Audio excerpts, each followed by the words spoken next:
艰难一日是前海豹突击队员马克·欧文退役后写的有关海神之矛行动的书籍，让读者置身于欧文和其他特战队友的周围，亲历行动，叙述无一纰漏，详尽入微。但因为其中拉登之死和官方没有统一口径，也没有经过美国国防部审查，涉嫌泄密而激怒了军方。马克所在的部队叫做海豹6队。今天的我们的视频就是一起来了解一下海豹6队。如果喜欢本期视频的话，求观众老爷们点一个小小的赞。这就开始我们本期视频。马克是在911发生的第2天才去加入海豹的。海豹6队现在的全名是美国海军特战作战研究大队，简称为研究组，是和三角洲部队齐名的特种部队。不一样的是，一个是陆军，一个是海军。研究组现在主要负责海上反恐任务，当然这些只是表面上的事情，它的历史可以追溯到1980年的鹰爪行动。1979年11月4号上午10点30分，3000名武装分子袭击了德黑兰的美国大使馆。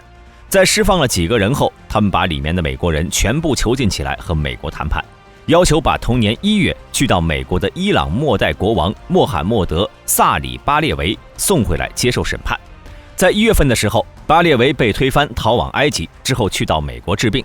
美国等西方国家一直支持他的家族，因为巴列维不喜欢苏联，而且有石油。美国和西方一直支持他的独裁统治，但巴列维是一个世俗一些的穆斯林，从小接受西方教育。在他掌握大权后，利用手上的资源，大力推进伊朗的现代化，引进了很多欧美的东西，推进伊朗世俗化，购买武器装备。随着中东战争的再次打响，在战场上吃不到甜头的阿拉伯国家开始抬高石油的价格，石油出口国赚得盆满钵满。这波报复让巴列维更加的浪费，他还要带着官员们一起富，中饱私囊的情况越来越严重，巴列维变得越来越不招人待见。本来整乱不休的左派宗教人士和非宗教人员都想把他赶下去。在1月份，阿亚图拉霍梅尼所领导的反对派成功了。霍梅尼上台后，想把西方势力全部都赶出去，他把伊朗境内各个势力联合起来，共同对抗美国，这也是开头事件的起因。当时的卡特总统在协商无果后，便命令开展救援行动，代号鹰爪行动。但因为种种原因，行动计划失败了，不是里面的人太强，是美军这边自己拉了胯。到了1981年，美国用钱解决了人质事件。在行动失败后，美国海军意识到必须成立一支专门的海上反恐部队，把这件事情交给了理查德·马辛科。要是每次都出现这么点意外，然后用钱解决，我 America 不要面子的吗？马辛科出生于1940年，老家是宾夕法尼亚州的一个小镇，他的父母都是移民过去。在18岁时参加海军，在67年跟随海豹2队去往越南。他的自传名为《无赖战士》，在去年的圣诞节晚上去世。马辛科将这支新组建的队伍叫做海军6队，并不是他真正的是第6支海豹部队，只是给敌人一种假象，像什么第8团、第9连一样。在1980年10月正式成立，队友都是马辛科从美国海军特战部队挑出的好手，后来开始从海军的各个单位挑选人才，和我们现在已知的特种部队一样，要经过艰苦的训练，才能成为正式6队的人员。枪支使用、徒手格斗、攀岩、特种车辆驾驶、跳伞都是基本的。在训练中会有教官打分，如果没得到满分以上的话，就会被退回去。在1983年，海军把水下爆破队也加入到其中。在建队初期有6个排90人，和众多特种部队一样，6队也是十分烧钱的。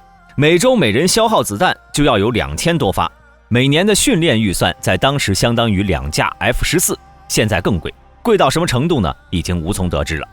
在80年代末期，因为美国海军内部的利益争夺，创建6队的马辛科和多名队员被指控私吞经费，最后马辛科被判处10万元罚金和21个月的拘役。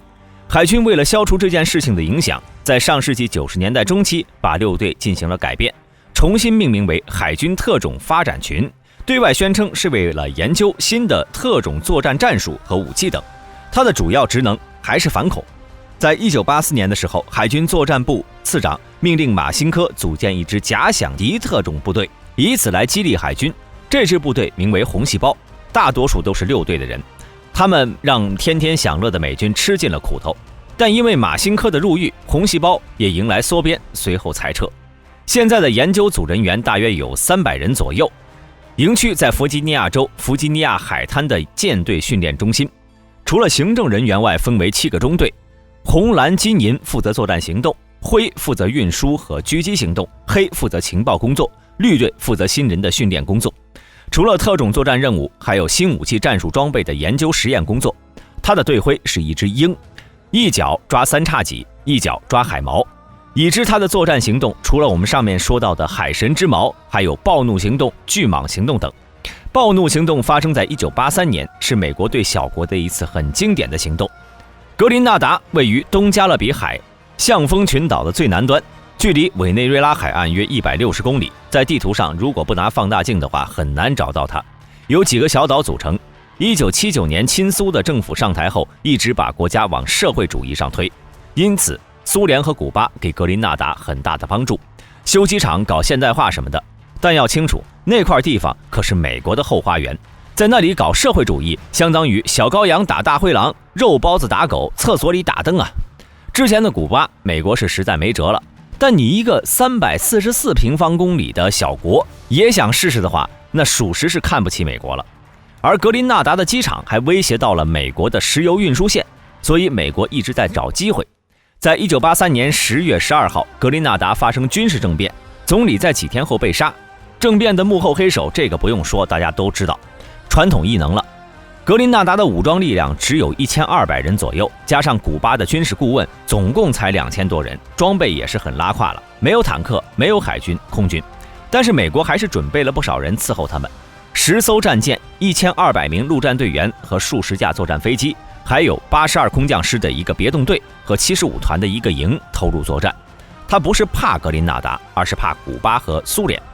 海豹6队的主要任务是保护总督一家撤离战区，并且占领格林纳达唯一的广播电台，杜绝当地部队发动反扑。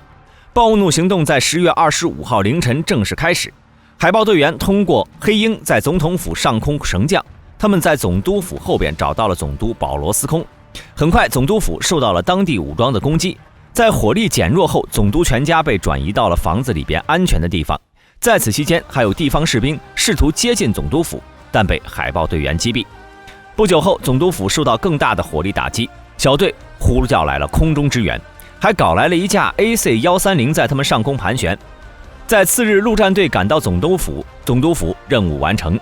另外一支海豹小队去占领广播站，在占领广播站的营地后，他们发现无法通过无线电联络指挥部，便建立起了防线等待。在这期间，他们受到当地武装的攻击，有3-4辆卡车向他们驶去。最后，他们放弃和指挥部联络，按照计划完成任务，而后撤退。这些都是公开资料里的了，其他更多的秘密就无从得知了。那么大家对这件事情有什么看法呢？欢迎在下面的评论区留言。好了，今天的视频就到这里，想了解更多记得点个关注，下期视频我们不见不散。